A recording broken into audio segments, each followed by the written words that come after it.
25 मिनटं याला रताळ्याचा गोड पदार्थ बनवण्यासाठी 25 मिनटं लागतात.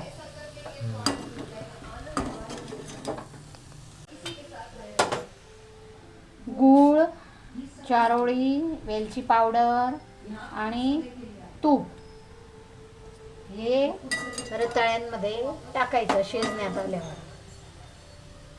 शिजण्यात आल्यावर मग तूप टाकायचं. अर्धे शिजल्यावर मग चारोळी टाकायची. मग वेलची पावडर,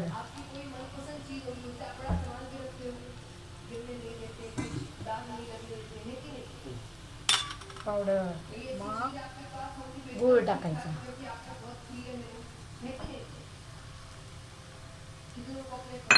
मग त्याला चांगलं 5-5 मिनिटात हलवावं लागतं. मग 5-5 मिनिटात सारखे हलवून घ्यायचे, कारण स्टीलची कढई असल्यामुळे चटकतंय. त्यामुळे त्याला स्टीलच्या कढईमुळे आपल्याला सारखं हलवावं लागतं.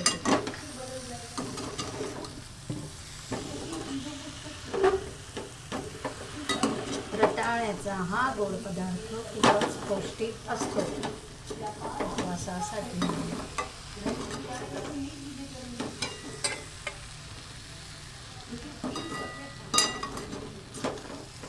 आपल्याला आता ते वेलची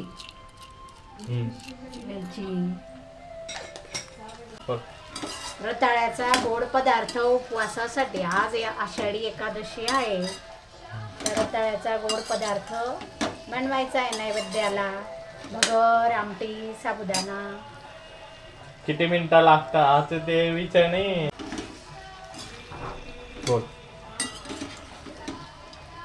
रताळ्याची गोड रेसिपी करायची. रताळ्याची गोड. अरे आपण काय करायचं, आधी व्हिडिओ काढायचा आणि मग बोलायचं.